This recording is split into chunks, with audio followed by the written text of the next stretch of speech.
Well, hi everybody. How are you doing? Today is Wednesday, 10 a.m. Tokyo time. Time for another Gaijin 50 plus midweek live stream. How's everybody doing out there? Hope everything is going well for you, and welcome to our live stream where we'll be looking at some of the latest news in Japan, what's going on. And I hope that while you're here that you will take a little time to say hello. Of course, I think everybody's subscribed. Please like, please comment, and please do all that other good stuff to help our channel grow and get more exposure. Well, things in Japan here are just chugging along really well. Weather's nice. Today, I think that there is some prediction that in the next couple of hours, we're going to be witnessing strong winds here in Tokyo, and that we are going to be, hi, ohayo gozaimasu, Mr. Chuckles, and we're going to be having a little bit of sand coming in from um, China, I guess it is, from the desert over there, and the air gets a little bit yellow and stuff like that. So Tokyo Dan says, hey Dan, I haven't talked to Dan for a while. Hope you're doing okay over there, Tokyo Dan. And okay, well, let's get going right away. I sometimes I try to rock things back a little bit at the beginning and wait for more people to join us, but that's pretty boring sometimes. So I'll just jump right in to our first story here in a minute. Yeah, Shred Edward, hi, how you doing? And the yellow sand gets in everything. Yeah, and Tokyo is bad enough. It's a little bit bad in the throat and stuff like that. You can develop a cough because of the yellow sand. But when I was down in Fukuoka, it was even worse. I mean, the air got yellow, and you couldn't even see the mountains in the horizon. It got so bad. So I guess it's like a Japanese dinosaur convention. Okay, and we've all been here for right now. All these old timers here, like you said, a dinosaur convention. Yeah, these days, the last Saturday's live stream as well, our numbers were not that great, and I wonder what it is. I wonder if it's the nice weather keeps people outside, or those of us who are teaching in universities, the new semester has started and things like that. So that might have something to do with it. But like I said, let's go. Let's get going and look at what we've got. The first one, and this is. Excuse me. Again, I'm trying to get these buttons. They've got two buttons, and I've got to press the right one to get the number, to get the story coming up the way I want to, and I always seem to press the wrong button. Here's one that's going to affect all of us in some way eventually, unless something is done about it, and that could change everything. And that's Japan's doctors shortage that's reportedly going from serious to critical. Now, this is an interesting thing. We've got, there's a interaction of many different things, and that is that you've got the lack of workers, and I guess it's hitting not only people who are working in the restaurants and doing menial tasks, but it's also hitting the professional classes as well, as we can see here, that there's a shortage of doctors. I wonder if it's going to become in the States, where I got the feeling that in the States, the short time that I was there, that even when many years ago, it seemed like most of the doctors were non-American doctors. And I often wonder what's going on with that. But according to this story, the shortage of doctors is getting pretty serious in Japan. The nation averages roughly $26 per 10,000 in population. And this is against an OECD average of 37. Cuba leads the world with 85. Got to wonder about that. Austria's 55, tops the OECD. US is at 37. China is 31. Canada is 28. India is at 0.78. Not so many doctors in India. Maybe they're all going to other countries, but that's compares to all 26 in Japan. And Japan is world's most rapidly aging country, more and more of its people living into their 80s and 90s and beyond. And so it needs more doctors to deal with the oldsters. And it says some specializations are less demanding, but they still pay well. And it's the more demanding ones that are most critically short-staffed. Now, it points out here that stomach cancer is Japan's leading cause of death. You know, as I think most of us are non-Japanese who are here. And then the question becomes, stomach cancer is Japan's leading cause of death. Does that mean because of the Japanese lifestyle, which means that it could also affect us? Or is it something in the Japanese DNA or genes or something like that that makes Japanese people more prone to stomach cancer? So that is something I had a doctor say to me one time. And so it is true, I think. And I don't have any stomach trouble. How about you guys and gals?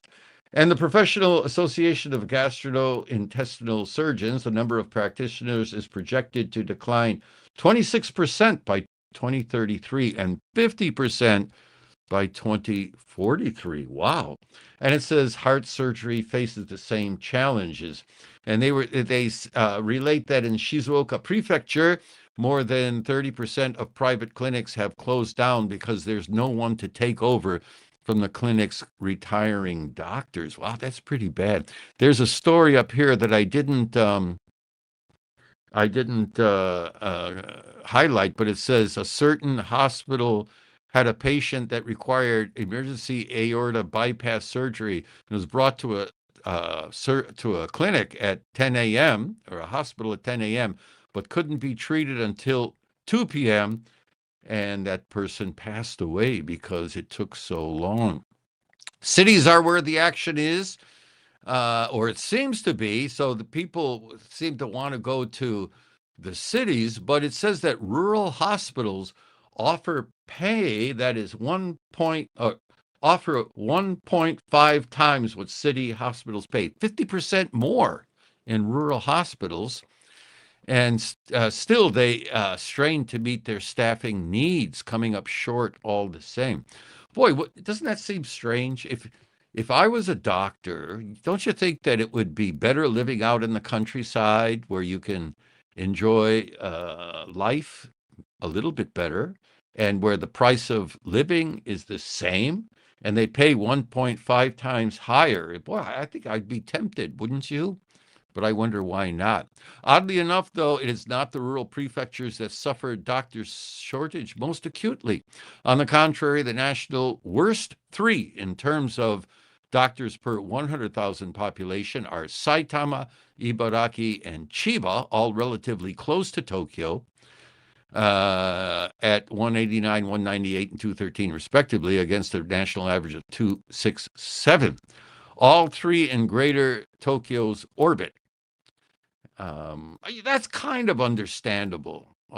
If you're in Saitama, which is right up next to Tokyo, wouldn't it be tempted to practice in Tokyo? I don't know what the pay is in that regard. They say that some places offer 1.5 times in rural hospitals, but it doesn't say here what kind of pay is offered in Saitama. If the pay is similar, I think most doctors would tend to want to practice in Tokyo. And I think a doctor shortage in Saitama is not so acutely felt by the normal people or average people or patients, I guess I should call them, because it's easy for them to go from Saitama into Tokyo for treatment. Same thing with Chiba. Ibaraki, not so much, but not impossible. So, okay. What do you think about this? We're all getting to the point where we're going to require medical care. So this can affect us in the future. Okay, Shredded, we're good to know. Welcome here. A problem is that specialists don't receive substantially more money than general practitioners. Well, I didn't know that. But if that's true, you think that they would do something about it. If it's just a matter of payment, you think some adjustment would be made. I wonder why some adjustment isn't made. Could it be because of regulation or legislation, or they're not allowed? In my own personal experience, I am located relatively near actually in Tokyo, as they call it. And there is a very large hospital near my house that I go to sometimes when I need specialty care. And one thing that I noticed there, and I've mentioned this before in some live stream or another, that it seems like a large hospital almost is operated like an eikaiwa, or not, yeah, like an eikaiwa. And that is, you have this eikaiwa, this English conversation school, and then you have your teachers that are contracted as individuals to the eikaiwa school, the English conversation school. And that is to say, they are not regular employees. They come into the school when they are available, or they are dispatched by the school according to their availability, and they are paid by the hour. So some days they are there, some days they are not. They come and go. They change from one English conversation school to another.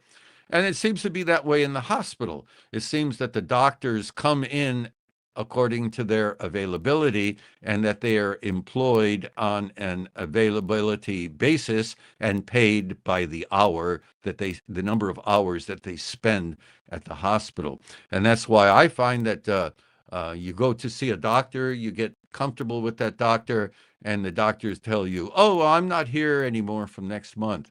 Or I had a doctor I had a clinic that I was planning to go to for a particular problem that I had.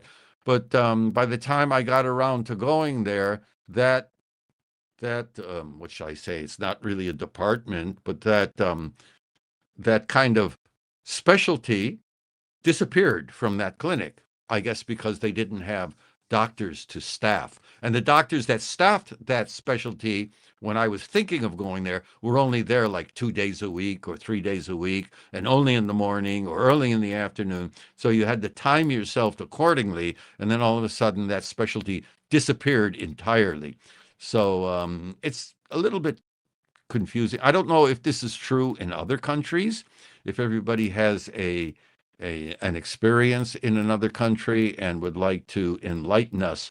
I think we'd all appreciate. But anyway, doctor shortage in Japan is getting more severe. I wonder if they are going to start, like I said, importing doctors like they are importing convenience store workers.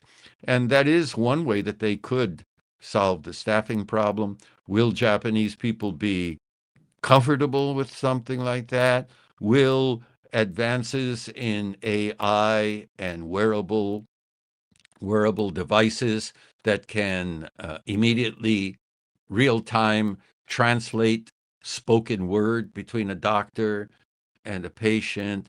How will Japanese people feel about dealing with a foreign doctor? These are all questions. I mean, I'm not saying they're going to do it, but if they do it, these are all questions that need to be addressed.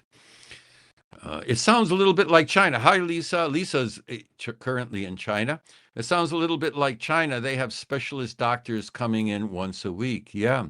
I mentioned before that I used to be up in Tochigi Prefecture, which is only about, I'd say an hour, just over an hour by car out of Tokyo, which it really isn't that far. And where I was living was a small town that had only less than 30,000 population. So it was a small rural town. But they had a giant hospital, and the hospital was run by JA, the Japan Agricultural Association. But the giant hospital was just a giant building. And there were virtually, I don't know if there were any at all, but there were virtually no doctors stationed there on a full-time basis. And you had to time your visits to when a doctor was there.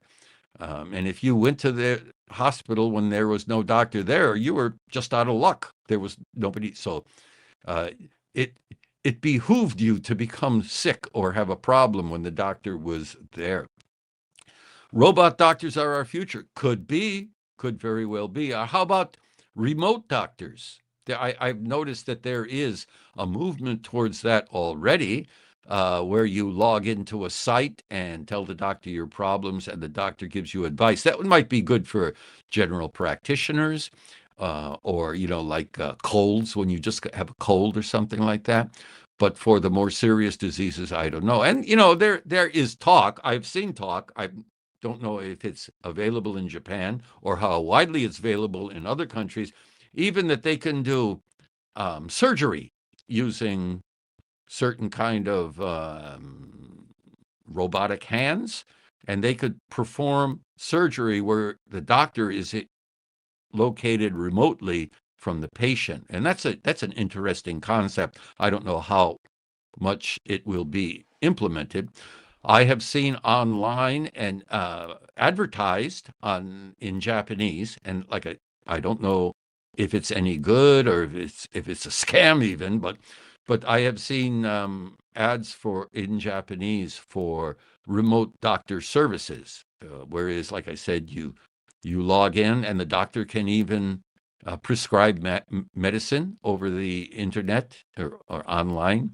I don't know exactly how it works, but it could be a sign of what's coming up in the future. Again, it's a lot like online English teaching. So maybe the doctor, who knows? Maybe the medical profession is following the cue of the English teaching profession. In Washington State, specialists might work from multiple locations at a time. Helps so that patients don't have to travel as much. Yeah, Mr. Chuckles. Yeah. Yeah, multiple, maybe moving from location to location physically or even online. Yeah, I think that's what the doctors do here. I don't know, but it seems to me from my observations that some doctors work at one place at one time and another place at another time. And, maybe that's the sign of the times. Hello. Hi, Greg. How you doing? Just dropping. Okay. Takabaka. Hello. Have fun, guys. I'm strolling Kyoto. Hey, cool. Good for you. I still got to go to Kyoto one of these days. Okay, have a good time over there. Thanks for dropping in. Telehealth has become available, especially since COVID. I like it for certain issues that don't require an office visit. Yeah, okay. Yeah, I would say that a lot of issues that I go to the doctor for now are minor issues that certainly don't require an office visit. Actually, I had my a week or two ago, I did a colonoscopy, and they took out a polyp, and it ended up being okay. So, but anyway, after that, they said, "Well, come back on this date for your follow up, or report, or we're going to tell you what's up with your thing." So I went in there, and I think I got there just before 11. I saw the doctor at 1:15.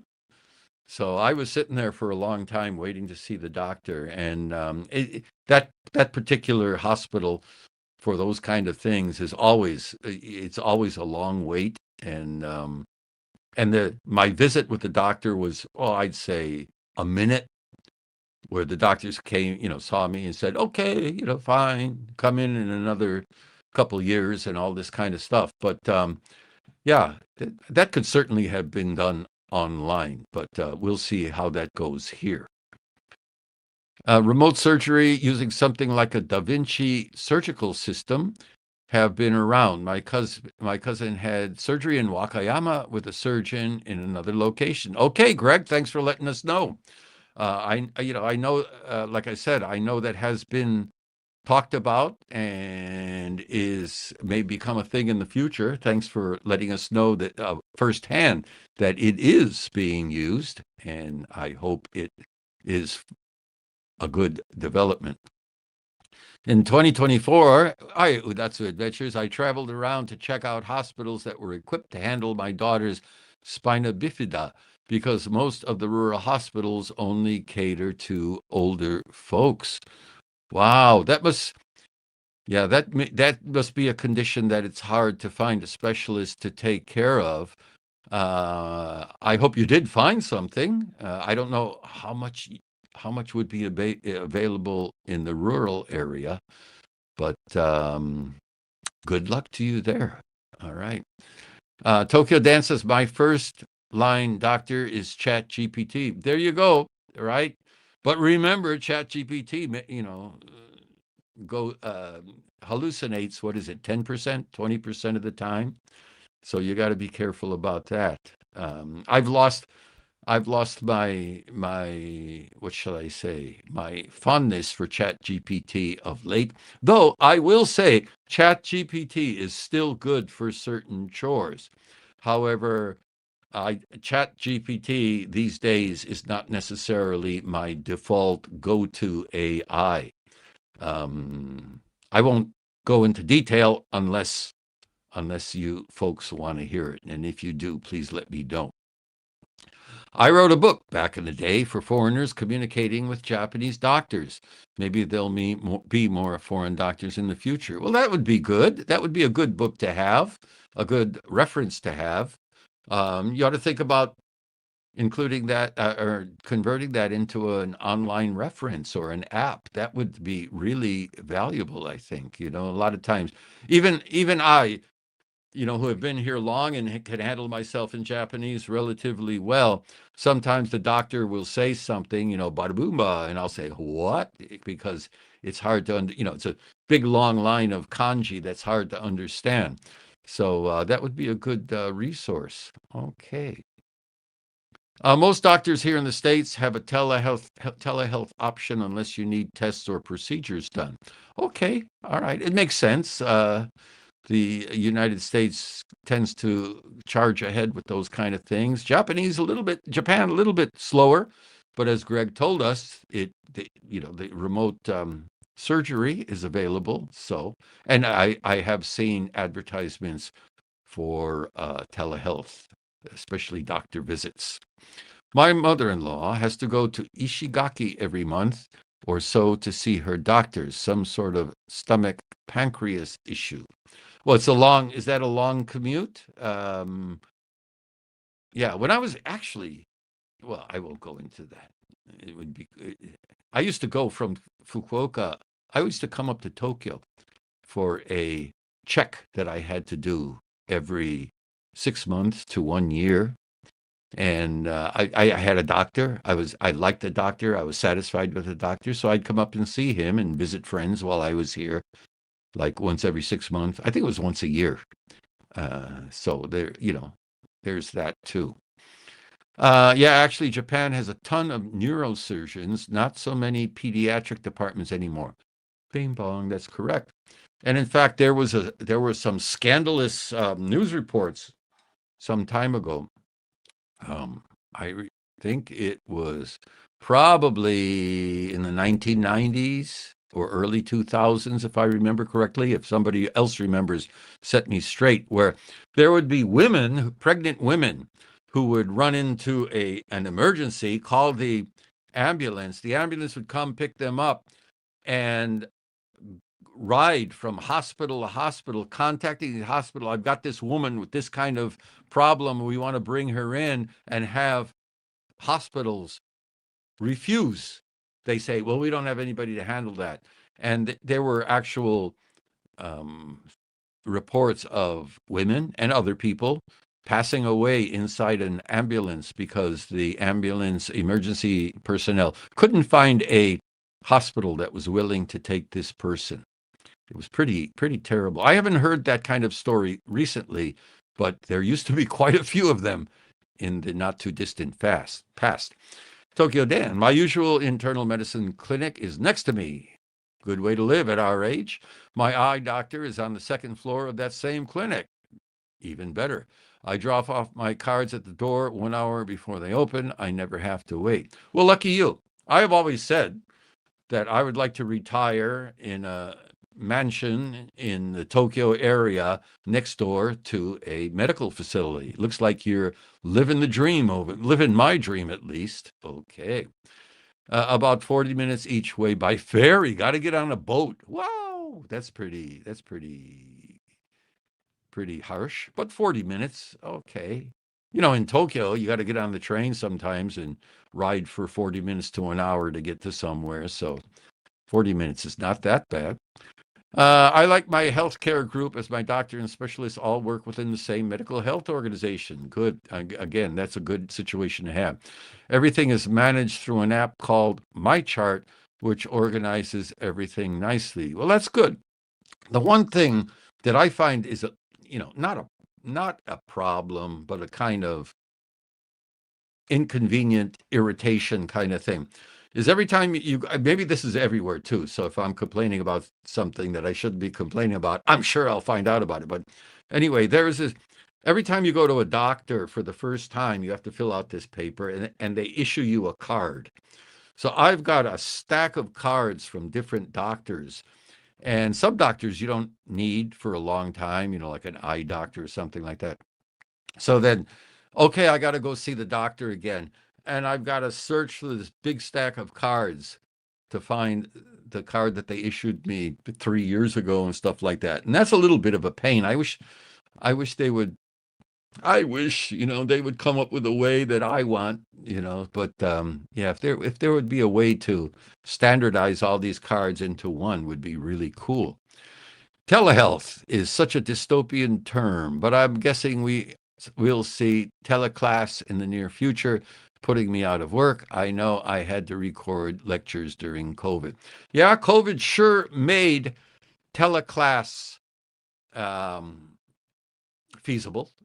Because all the classes that I taught during COVID were teleclass. The weird thing was that we had to commute to the university and teleclass out of the university, which was, can't bring the students in because it's too dangerous with COVID, but you teachers, so, I mean, it was okay. It wasn't that big of a deal.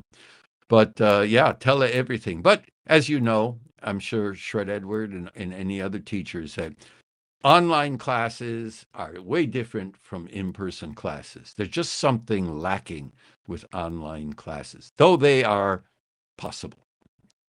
Okay, we should visit this topic again in a future live stream. There's so much we could talk about, like how most university hospital doctors do baito, or the discrepancy you mentioned about specialist pay. Yeah, this could fill a whole live stream, couldn't it? Okay, good advice there. Carlinto, that's our good friend Saturday Carl there, in case you don't know. But also Adventure says, yeah, Shred, telehealth really blew up because of COVID. I'm more nervous with online video calls than in person, but they are handy. Okay. I met the very man who lost his wife like that. Wow. She was having twins. The twins survived, but she died. He was raising them with the help of his mother-in-law. This is about 2009. Yeah, when all that stuff. And of course, she's referring to in Japan when hospitals were refusing to take in emergency pregnant women and having these women die in the ambulance. It was really sad. It was a really sad story there for a while. So many topics. I think one reason there are no foreign doctors, unless they are Zainichi, is language and national licensing. And of course, lower pay in Japan versus US, for example. Yeah, I mean, this lower pay thing is across industry, I think. We don't have enough doctors. I wonder why. We don't have enough nurses. I wonder why. We don't have enough of this. Well, pay enough and you will have enough people doing the work. And this is true everywhere. Hey, good morning, Mohammed. Nice to have you. How's everything down in Fukuoka? Okay. Yeah, I had to go to my college and teach empty classroom with an office staff recording it. It was quite difficult. Yahoo! sounds like where we are, doesn't it? Okay. All right. Let's oh, Alexander, how you doing, Alexander? Thank you for being so active in our video comments too. It's good to have you there. Okay, so let's go on to our next one, and this is Japan news, and it's another topic that I think we could spend a whole live stream on, but for today, there we go. Here's a big one. This is something that depending upon which side of the fence you sit on, you can either think it's good or bad, I guess. This is similar to Japan's amending of the Constitution. And this is Japan reverses landmark policy to allow lethal arms exports. Now, it's good to point out here that in the past, what they were following was a policy decision. It was not a law. It was not part of the Constitution, but it was a policy, and the Takaichi administration decided to reverse the policy, and let's see what it's all about. And this is the sales of lethal arms to other countries. Prime Minister Takaichi's cabinet on April 21st lifted Japan's decades-old ban on exporting lethal weapons. The government approved the change by revising its arms export principles at a National Security Council meeting, abolishing previous rules that limited transfers to non-lethal purposes such as rescue and surveillance. There is absolutely no change in our adherence to our path and basic principles as a peaceful nation for over 80 years since the war. And this is according to Takaichi, spoken like a true politician. Japan first adopted a ban on arms exports to the communist bloc and then to other destinations in 1967. In 1976, Prime Minister Takeo Miki went further and effectively decided on a comprehensive embargo. So it was implemented by a prime minister, so I guess it's not really a surprise that another prime minister did away with the ban. And these conditions were built around the 5 categories of rescue, transportation, vigilance, surveillance, and minesweeping, effectively blocking the export of lethal weapons. That was what the ban was about, only non-lethal weapons. And under the new rules, that restriction is gone. Equipment will now be classified as either lethal weapons, such as fighter jets, destroyers, and submarines, and non-weapons like radar systems. Japan can now export lethal weapons to the 17 countries with which it has a defense transfer agreement. While exports to nations actively engaged in combat remain prohibited, in principle, the new policy carves out an exception, allowing transfers if Japan determines there are exceptional circumstances vital to its own national security. I think that's a nod to Taiwan, maybe? Okay. So, I mean, there it is. There's the issue. I would like to know what everyone thinks. And is it good? Is it bad? My immediate take is ignoring the peaceful Japan and more militaristic Japan issue. Japan is hurting for money, and especially as they build its they put more of the GDP, a higher percentage of the GDP into defense spending. This is one way. The selling of arms is one way that they can generate more income. Whether it's a good way or a bad way, well, that's another question. But this may be a money move when faced with the reality of the times.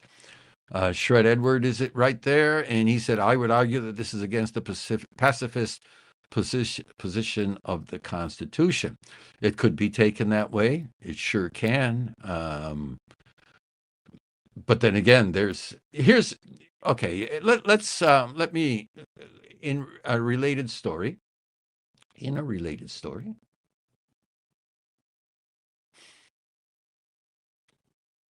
Okay, Japan and Australia have sealed a $6.5 billion warship deal with three Mogami frigates ordered first. I think I mentioned this in the last live stream, but I didn't have this article ready. Here are the details.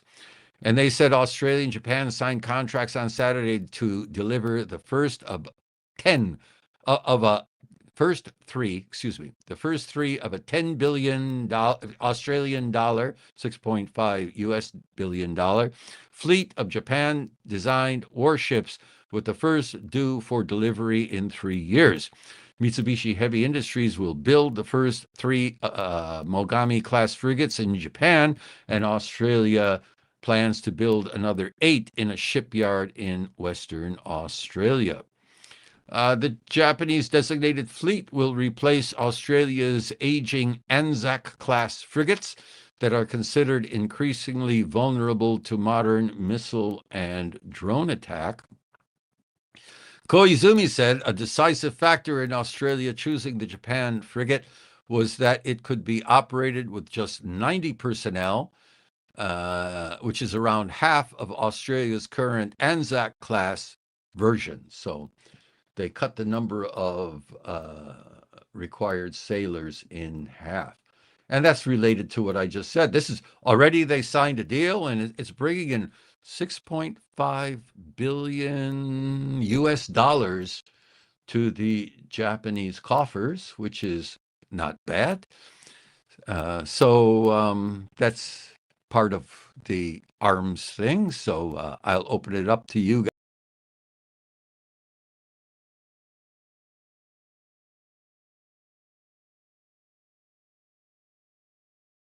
Let me go back. Okay, no issue that they decide to do. It was if I was a rogue nation, I would rather buy arms from Japan due to reliability than someone like China, Russia, or North Korea.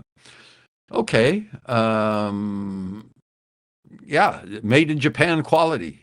So somebody said in the last live stream that Japanese arms were too expensive, and that's why nobody. But here they are. They're selling to Australia. I guess I would imagine that there are a lot of negotiations that go on in arms deals, like anything else, and that the final price, it's not like you put it out there and everybody's got to buy at this price. They negotiate and arrive at a final price, which can be higher or lower than others. And there are other non-price considerations, as we saw with the Australian thing. They the number of personnel required to operate a Japanese frigate is 90, which is about half of what their current ships, and their current ships are outdated, to say the least. So it'll be interesting to see how this all works out. Will Japan become a major arms supplier around the world? Will Japan eventually start butting up and being in competition with the United States? Will that cause friction between the United States and Japan? These are all good questions, I will say, outside my particular pay grade, but we'll see what will happen in the future. I think that we had somebody in here in the last live stream that was pretty knowledgeable about this kind of thing. Unfortunately, he doesn't seem to be here these days, today. So we're like sailing sailing blindly along here. Putin has made it clear that anybody who sells arms to Ukraine will be considered an enemy, and I can't blame them. That Ukraine situation is so difficult to understand, so hard to understand, and so dangerous, and so I don't know what to say. I don't know what to call it. I have a really hard time wrapping my head around it. So here you have two belligerents going after each other. Now, All right. The the Russians attacked Ukraine. That's true. But the Russians believe that they have reasons for acting the way they did. So they feel justified in doing what they did. And the Ukraine is saying, well, we're protecting our country. So all of that, all the political stuff out of the way. Here you have two belligerents going at each other. And one of the belligerents, Russia, is a nuclear power. So they at any time can feasibly say, "Oh, you're helping Ukraine? Well, to heck with you. We're going to bomb you." And you could almost understand something like that happening. So, but it hasn't, and that seems to me to be pretty good restraint on the Russian side. Of course, Russia might be restraining themselves out of fear. That's possible too. But right now they have been putting up with a lot of guff from a lot of different countries and not doing anything about it. There's always the question. Well, if this were happening in Cuba or Mexico, let's look at what happened in Colombia. If the United States had done what they did to Colombia, and suddenly Russia started pouring all kinds of arms and material into. Oh, excuse me. Am I saying Colombia? Maybe I mean Venezuela. Sending all kinds of material support into Venezuela to resist the Yankee up north. Boy, how much of that do you think the U.S. would have put up with before they started becoming hostile towards such aid? Recalling the Cuban Missile Crisis as one example. Tough questions here, but we'll see. Ukraine and Iran are above our pay grade. Amen on that one, my friend. All I know is what I see in the mainstream media and the not so mainstream media, which means that the section of my brain that I devote to thinking about those things is pretty much a collection of useless mush. So correct. Thank you, Shred Edward. What do you think of the usual "I hate Japan, but I'm living here" foreigners who are religiously on the Japan Today online website? Well, I'll tell you what, Alexander, I would like to talk about that, but let's save that more towards the end of the live stream, if you don't mind. And I will get back to it. And I know that this is one of your favorite topics because I've seen you in action in the comments. And I will say right here, I agree with you. So, but as far as that topic, I'll bring it back later in the live stream. Is that okay with you? All right. So, economies of scale. Japan cares aren't that expensive these days, are they? Oh, Japan weapons, maybe? Yeah. Japan cares. All right. But I would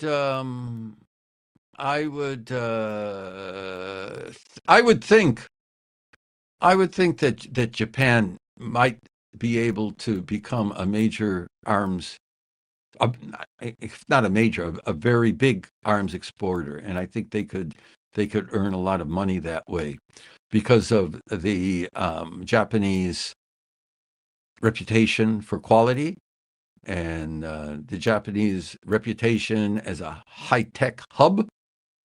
Whether that it's true or not, they sure have that reputation. And with the Japan exchange rate going in the direction that it's going, well, we'll see. I mean, anybody can imagine, but we'll see what's going to happen.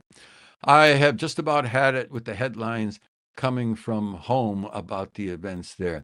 Yeah, there's a lot of the problem is, and I don't want to sound like an old fogey, but the problem with what's the war reporting and the Japan reporting is the AI slop. There's so much AI slop out there that it's unbelievable. And I see things like that. I have to watch Facebook to get some news stories. But you have these people posting these almost look like memes on Facebook and make these claims, these wild claims, and you have all these people in the comments responding as if these claims are on the level, and people saying, "Oh man, how can Japan do that?" Okay, all right. Hufan says Japan cars. I am 61. Okay. Japan cars, what do you mean about quality and things like that? Yeah, Japan cars are very high quality and very well done. And if Japan puts their car export strategy to work exporting arms, wow, they may become a superpower. Who knows? Okay. All right. We seem to have come to the end of that one for a while. Let's go.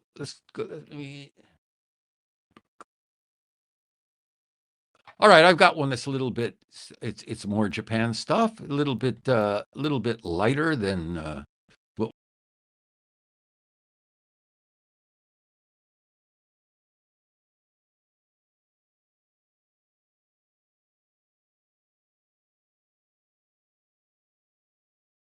okay.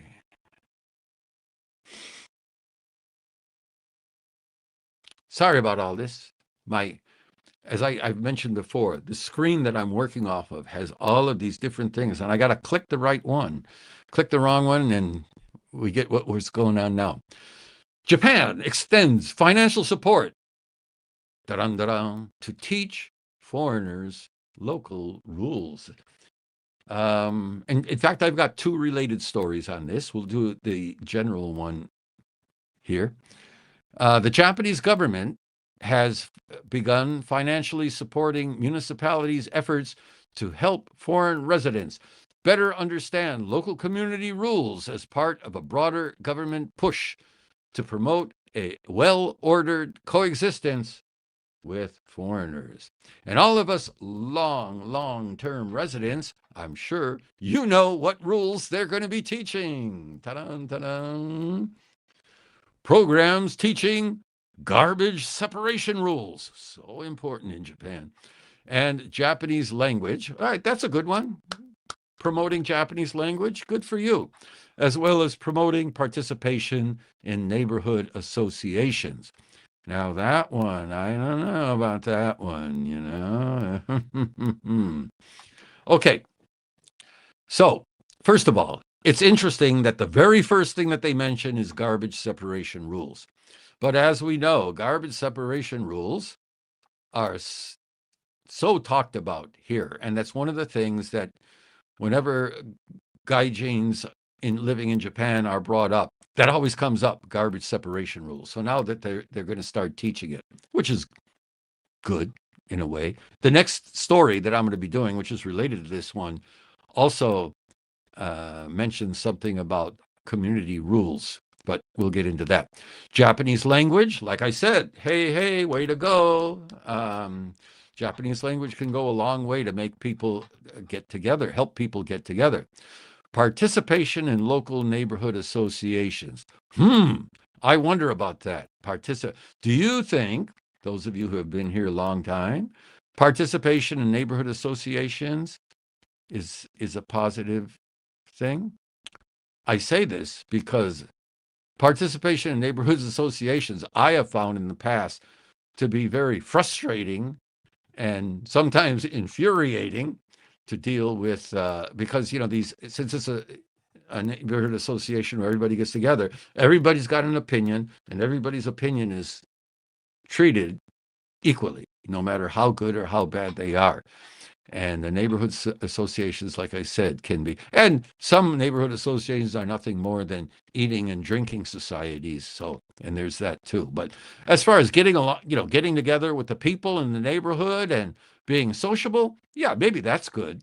As far as being part of a legislative or rule-setting body, that can be frustrating. Until now, the government support had covered projects aimed at informing foreign residents about national systems such as taxes and social insurance, which is good, but did not extend to local rules specific to each community. So you got to learn the local rules as well. Takaichi has been seeking to expand support for these associations, addressing local unease surrounding rule breakers. Okay. See, the accent is on, the focus is on the rule breakers. We can't have rule breakers in our community. Local governments also have stepped up efforts towards coexistence with foreign residents. Way to go. That is good. Coexistence is always good. With a survey conducted by Kyodo News in February and March, finding that 35 of the country's 47 prefectures included new projects or expanded existing programs in their initial budget for 2026. Really good. Okay. This is a positive step in the right direction. We can always think that learning how to can't we all just learn to get along is always good. Okay. All right. We got foreigners hate Japan discussion is going on. I'm going to put that aside until later, like I said. So you guys want to keep going in the comments, feel free, but we're not going to cover those just yet. Okay. Shred Edward. I've done many years of neighborhood associations. I call it an HOA since you have to own your own house to be drafted, and it helps to get to know your neighbors. Yep, that's true. You do have to get, it helps you to get to know your neighbors. I will tell you something, a short anecdote, my story. When I used to be up in Tochigi, and I did not own my home.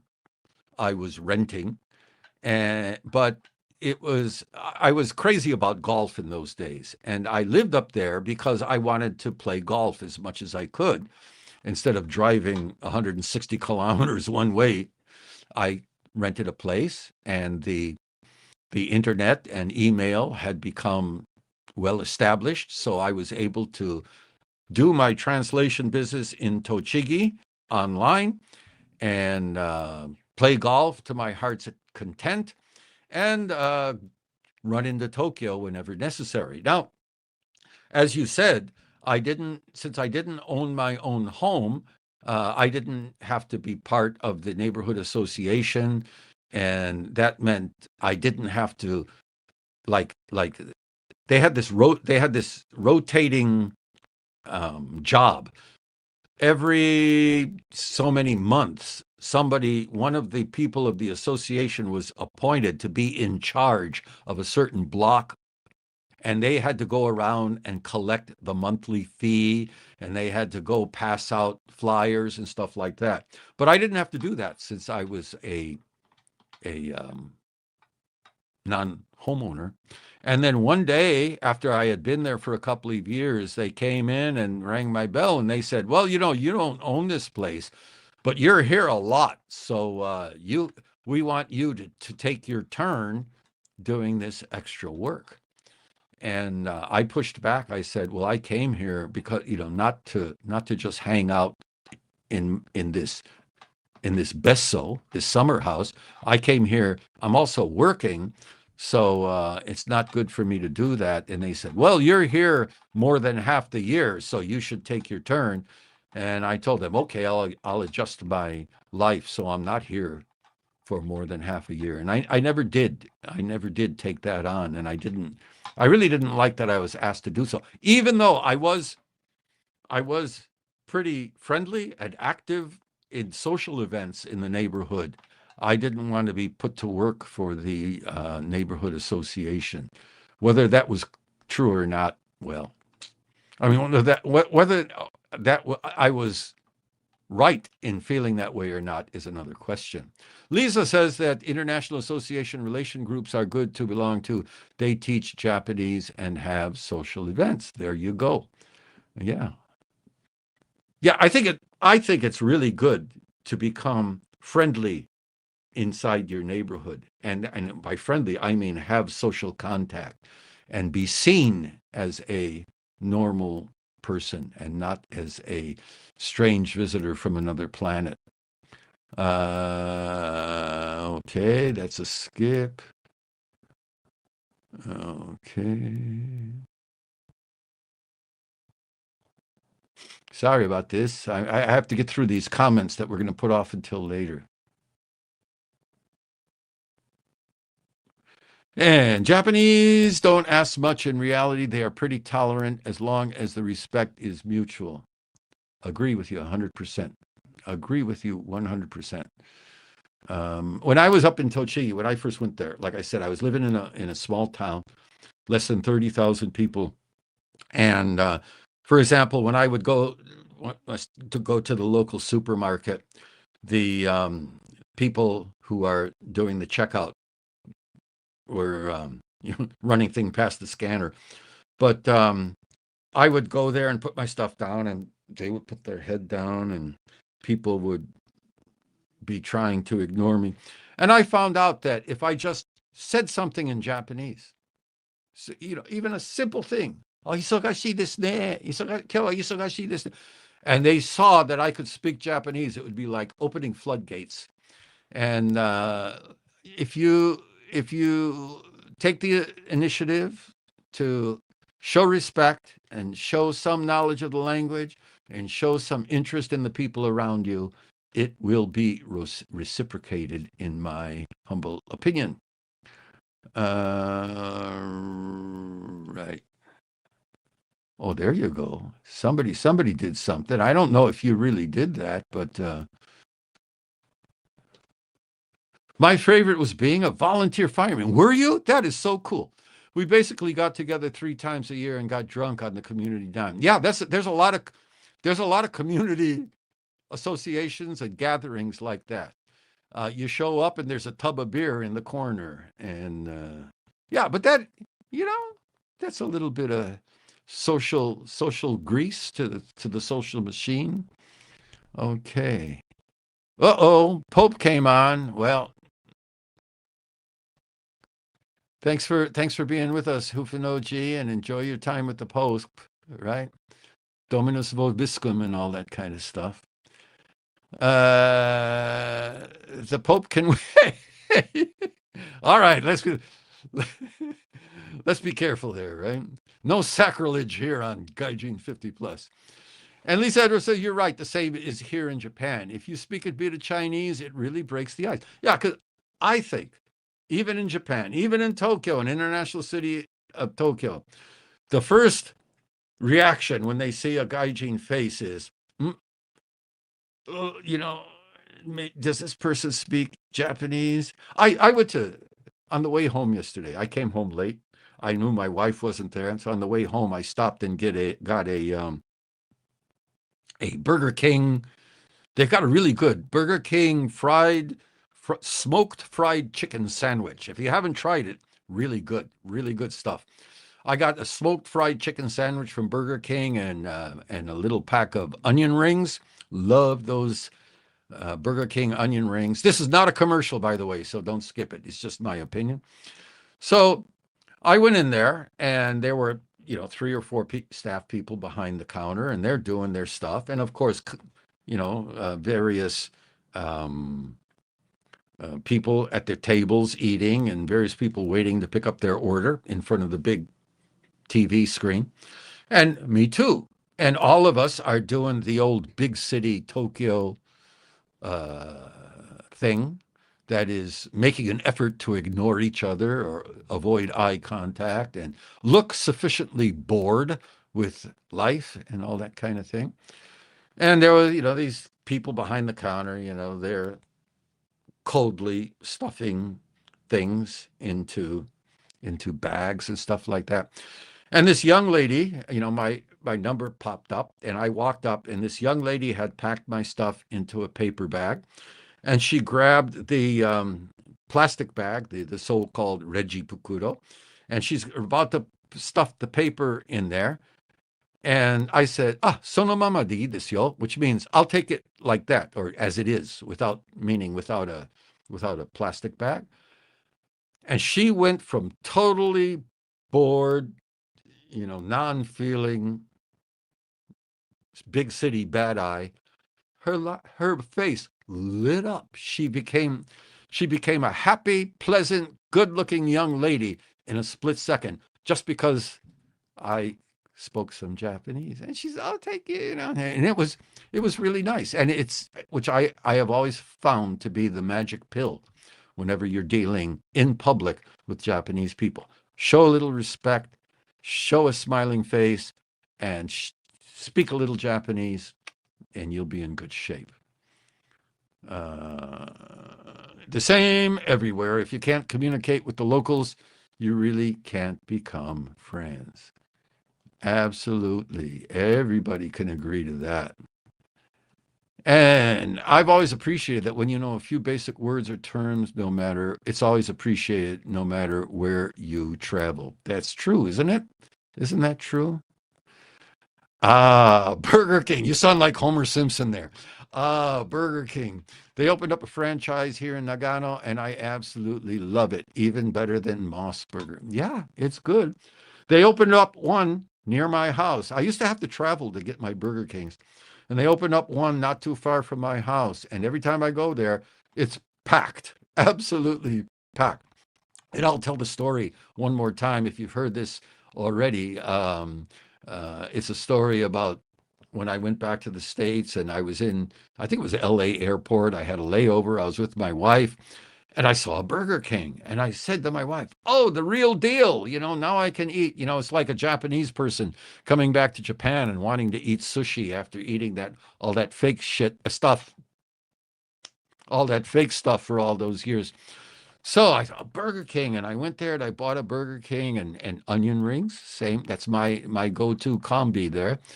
And the hamburger was okay, and the the the onion rings were terrible.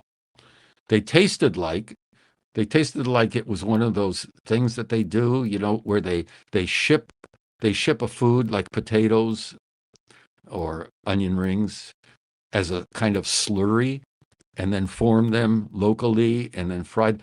The onion rings were mushy, and they didn't even feel like onions in my mouth. At least the onion rings here are real onions. I don't know if that was just my experience, bad experience at that one particular Burger King in the United States, but so if anybody knows anything about that, you can let us know. Indeed, breaking the ice with locals is not that difficult when you have the proper attitude. Alexander, you often say that in the comments, and I agree with you 110%. No kidding. Double spicy cheeseburger is boy, you got to be careful with that one. Shiznit, okay? Yeah, double spicy. I haven't had the double spicy cheeseburger. I had the spicy chicken sandwich, and that also is good. They have two types. One is, is just the sandwich, and one on the menu is a sandwich, and it's got like 2 jalapeno peppers under it, and it has just the right amount of bite. Actually, that's what I wanted to order yesterday, but I pressed the wrong button, so I ended up with the smoked chicken, which is actually excellent. But anyway, the spicy chicken is good. Now did you see that thing that they have now? The double Yeti burger. It looks like Mount Everest, and they call it the Yeti burger. And it's got about four different patties. Moss used to have rice burgers. That's true. Okay. With gobo. Yeah. Gobo is, if anybody doesn't know, it's that root. Very crunchy, very good. I have What would Edward do? Question. Well, anytime you got it, if it's about this coexistence, okay. If it's about our what shall we say, impolite gaijin stuff, you might save it till later. But yeah, you can ask what you want, and I'll either answer or not answer. So let me go on to the related story. And this talks about locals, Japanese locals, who are torn between fear and trust as foreign workers increase. This is related to what we just did. And there are a couple of things in this article that struck me. Over the past decade, the number of foreign workers in Japan has nearly tripled, changing the face of many local communities. Many Japanese still feel uneasy whether the presence of new neighbors might lead to deterioration in public safety. I wonder why they always say this. Deterioration of public safety. Do they think that all foreigners are lawbreakers or something? So some complaints in these areas include local rules not being followed. There you have. The government's working on it. So language barriers, okay, making communication difficult, understand. And residents feeling they do not know who these newcomers are. Now, this is what we're talking about. They don't know who these newcomers are because there's no greeting or interaction. Local rules not being followed, okay. But maybe these newcomers don't know what the locals' rules are. So either their employer should be educating them, or there should be so-called community outreach programs to teach these newcomers about the local rules so they know about them. If they don't follow them because of ignorance, should be forgiven. If they don't follow them after they have been told, should be, I don't know, punished, but at least you should complain about it. So there's this factory that operates 24 hours a day. A cut vegetable processing plant operates 24 hours a day, and they produce bagged vegetables, salads, and hot. Okay, so they were suspected of facilitating illegal employment. Now, this is something that my last video talked about how people, about what Japan is cracking down upon. And it's this kind of thing, actually. So the allegation in this case was that foreign workers holding an engineer or specialist in humanities international, wow, that's a mouthful, services working visa that is intended for highly skilled professionals were actually engaging in simple manual labor, such as vegetable processing, activities outside the scope of their permitted status. This is what I was talking about in my last video. Some people misunderstood what I was saying and tried to say all kinds of other things, but this is what I'm saying. They are cracking down on this, mostly on this kind of activity. So, how did these foreign workers employed at this plant that was cited or suspected appear in the eyes of nearby residents? So some guy said, they don't speak a language I don't understand, so it's scary. And one said, I want them to stop using not knowing the rules as an excuse, said a man who lives near the factory. I want them to stop using not knowing the rules as an excuse. Well, maybe it's not an excuse. Maybe they don't know the rules. Then you say, well, why don't they know the rules? And then you deal with correcting that problem. There was one commenter said that they were coming here from Nepal and they were getting ready. They're probably here right now. Maybe they're listening to this podcast, but they were going to go to work for a big Japanese company in the food service industry. And they said, well, I'm worried about going because I'm getting all these messages about the rules in Japan and how I should take a shower every day and I need to use deodorant and I shouldn't do this and I have to do that and I gotta do that. Yeah, they're going to be working for Komeda Coffee, which is a pretty big chain. And so they're saying, I have so much apprehension. And I told them, don't coming here to work for Komeda is a good thing. They were saying I'm starting to regret taking the job. And I said, it's a good thing. You'll be okay. And I told them that when you first come to Japan, all the rules and regulations and this and that seem so overwhelming. But if there's one thing that humans can do, it's adapt and get used to things. And I told them, someday you'll be okay. So just learn the rules and live by them. So some guy was saying that there were loud metallic noises, such as steel plates being dragged, that he heard late at night sometimes. Well, that's a company problem, don't you think? That's not a foreign problem. About 2 years ago, he found the lid of the kerosene tank outside his home had been open. He thought fuel had been stolen, and he didn't know who was responsible, whether it was Japanese or a foreigner. It's not good to jump to conclusions, but I can't help connecting it to the foreign workers at the factory. What do you think about that? I read this and I thought, what a jerk, huh? So the Japanese owner of this factory was asked to be interviewed, but he said, no, thank you. What kind of person is this? All right. So there's another one. There's another guy. Hirano Vinyl, and it's a factory. And at Hirano Vinyl, Toshinao Hirano became president of the company in 2004. And, new blood, maybe he's got a new perspective. And he makes sure that all employees practices what he calls greeting others with a smile. What a smart guy you are, Toshinao Hirano. In many places, greeting people with a smile maybe is not the common thing to do. And starting to learn how to do that is difficult. The first time I was taking a walk in Tochigi, I was walking in a road, there's nobody around. It was in my neighborhood. Some people I didn't know, very friendly. Konnichiwa. I almost jumped, wow, who are these? Do I know them? Then I realized that's just the practice around here. So I started adapting it, and it worked pretty well.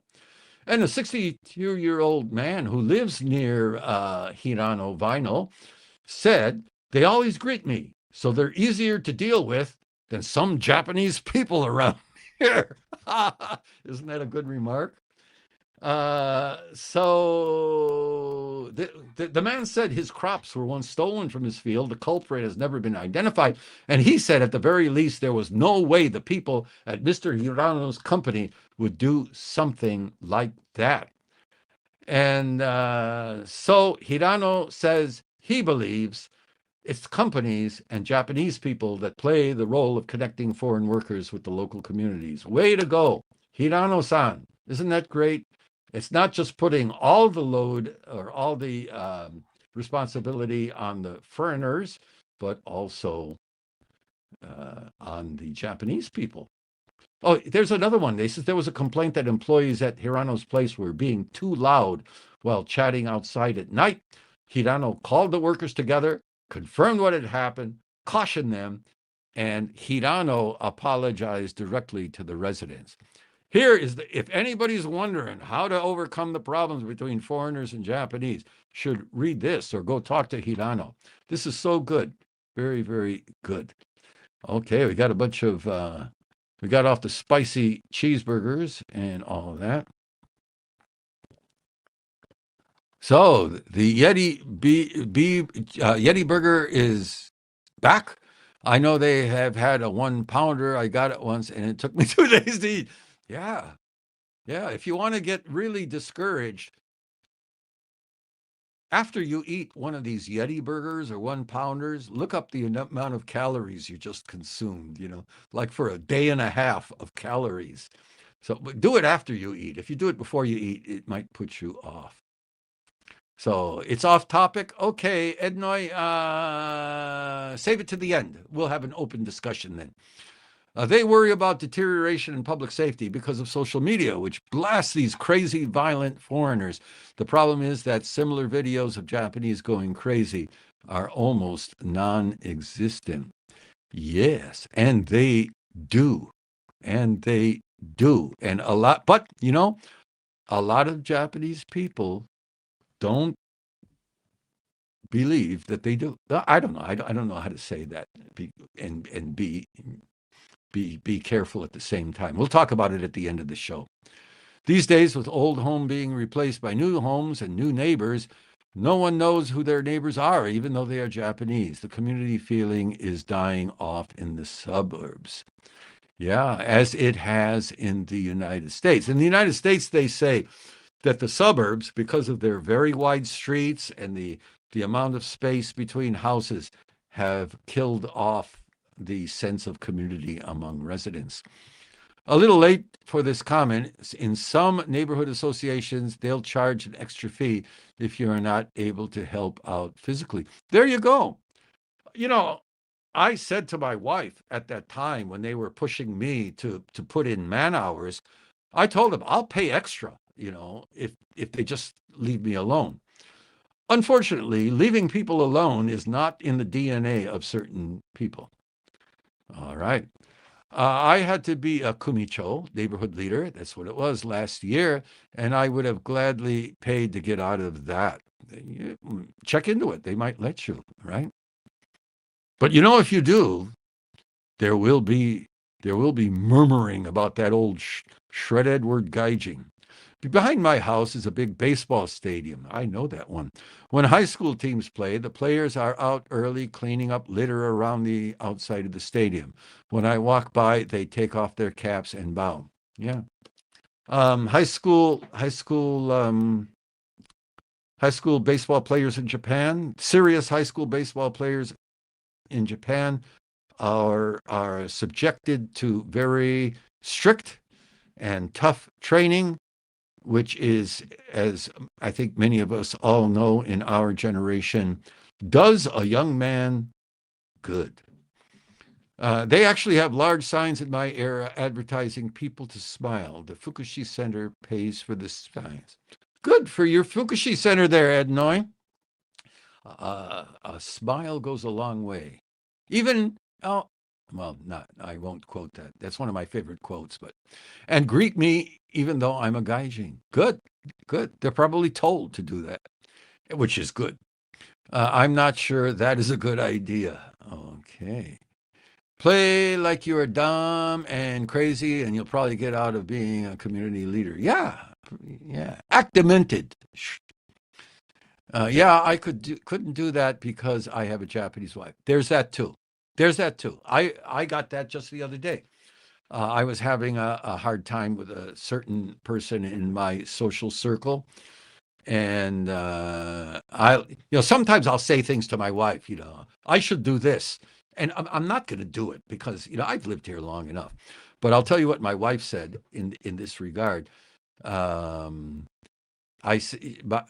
guy did something and said something. And I said, I should blah, blah, blah, blah, which was a pretty bad thing that I said. And my wife says, don't do that. You're my husband.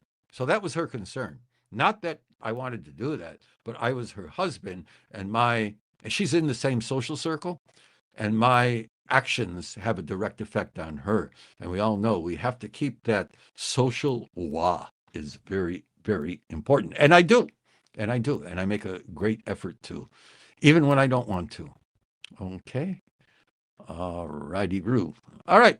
Good. So there we have it. Be nice to the neighbors and you'll do very well. Nice, friendly, polite, and it doesn't always work. This is the last story, and then we'll go into our general discussion. We'll go back to our other one. There was some story back a while back about a condo plan and about how there was opposition. And what surprised me was the outcome and why I thought, why did the outcome go this way? First of all, when I read the first story about that, the first story I read about this made it sound like there was a big resistance, like masses of people. And they even showed pictures of people carrying signs and stuff like that. And then I read the details of this article and I thought to myself, what? What's going on here? Let's go through it. A city in Fukuoka Prefecture said Tuesday a condo project envisioning mostly foreign occupants has been scrapped after their opponents of the plan staged a protest and campaigned against it online. Sounds serious.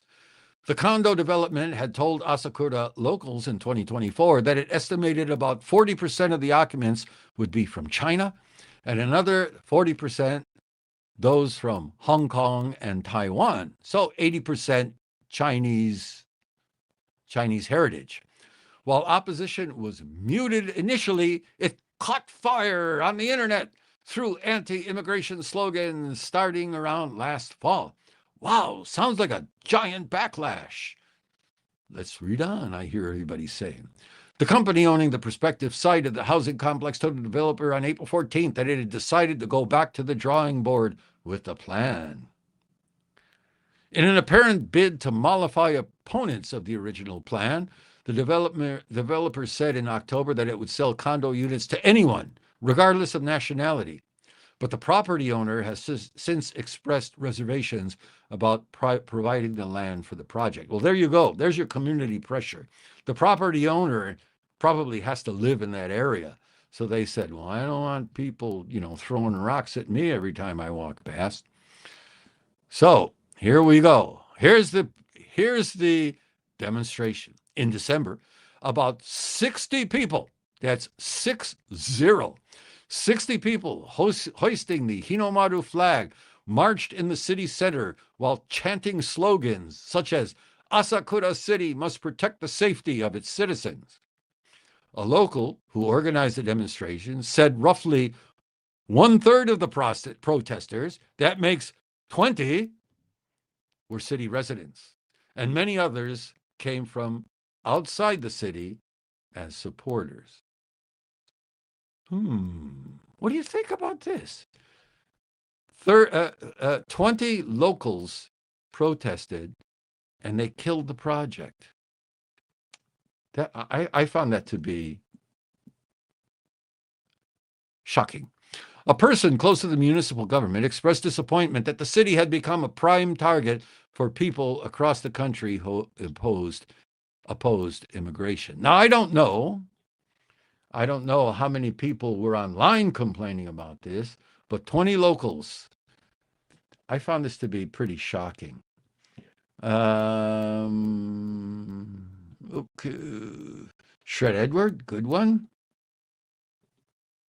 He says it's just more of Japanese tired of their politicians importing more taxpayers rather than putting Japanese first. Yep, that's very true. And it can be said about many countries around the world.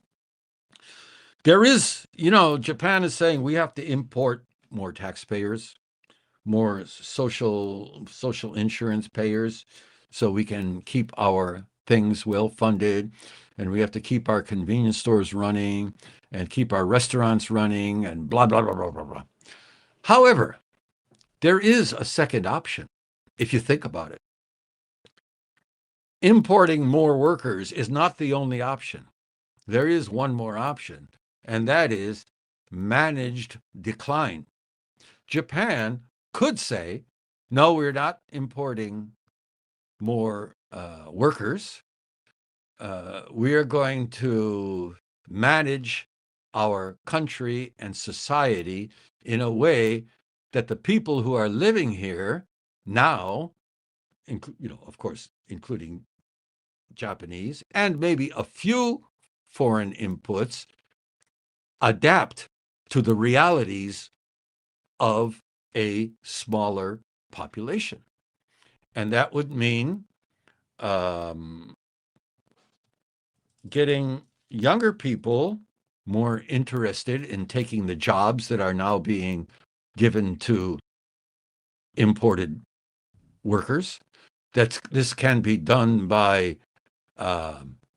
raising the pay or improving the conditions of these jobs, or it can be done in a way that lowers the expectations of young people and new graduates, or making the Japan dream more available or the human dream of prosperity more available by people who take on these jobs, et cetera, et cetera.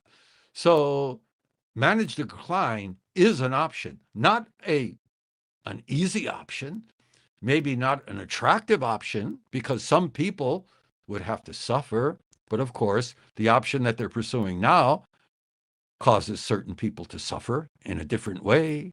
So these are just some thoughts I'm throwing out there. Okay. Tokyo Dan says typhoon level wind. Yeah, I saw that. I mentioned that at the beginning of the live stream, as a matter of fact. You should have tuned in. You would have been forewarned. Okay. The second option is to pay Japanese people. Yes, of course. Pay Japanese people more. I mean, this exporting of manual labor and exporting of manufacturing capabilities and exporting of agricultural production is not working out as we were told it was going to. And in fact, it's penalizing the countries that are promoting it the most. Isn't that stupid? The new generations of Japanese are lazy nowadays. They are not willing to perform the hard and ungrateful labor, hence the need for foreign workers from third world countries. Yeah, but like I said, if you're going to manage decline, you have to find a way, and past my pay grade to define what that way is. But the managed decline option would be to make new generations of Japanese not so lazy, you know. In the United States too, work that Americans are unwilling to do. Well, why are they unwilling to do it? How can we make them more willing to do it? Why not face those questions too? You know, there's some who say that there's too much of a emphasis on a college education, higher education, and not enough of an emphasis on trade education and training.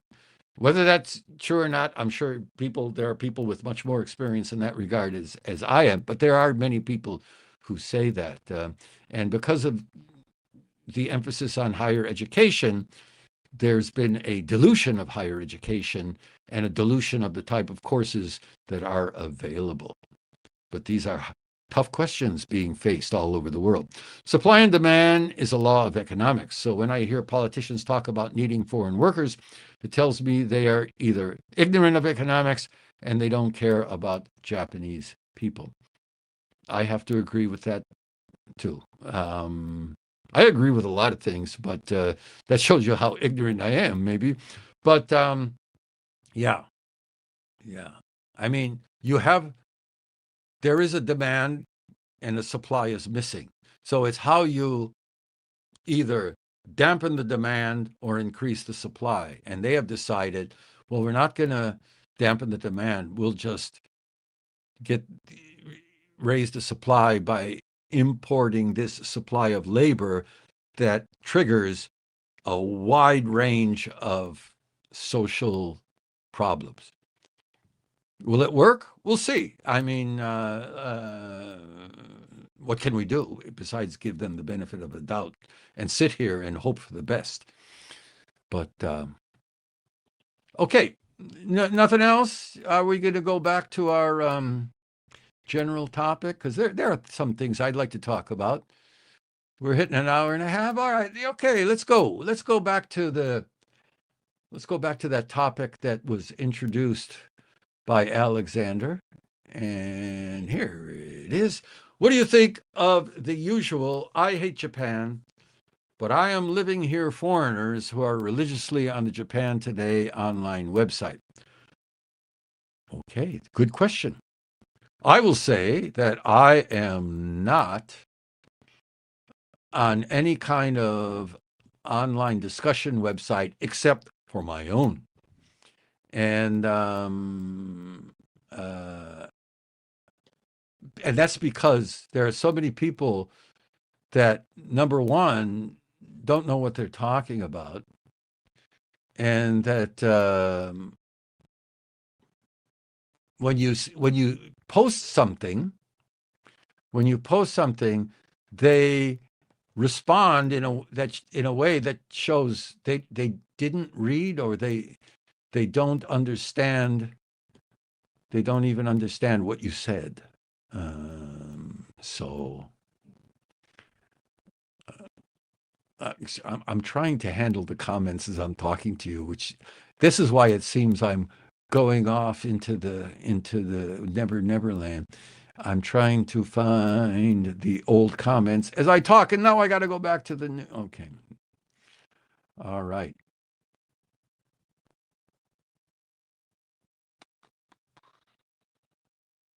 So, Alexander, it breaks my heart to say this, but Nihon Seishin is dead.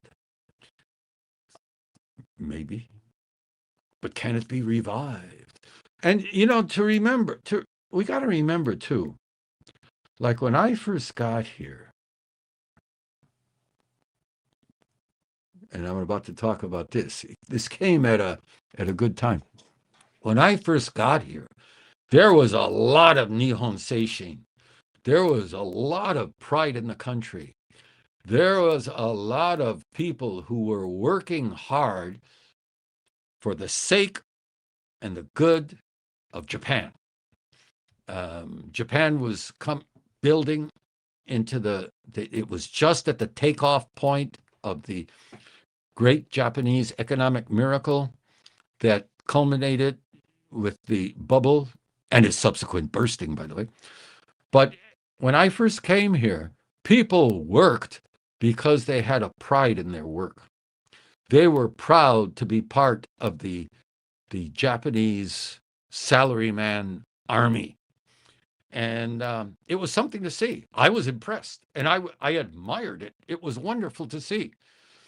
People worked overtime with no complaint, of course, with no regard to their families in some way, but they also were working for their families because they knew that if they stuck with their job long enough and they put in these hours, that they would advance through the ranks, that their salaries would be increased.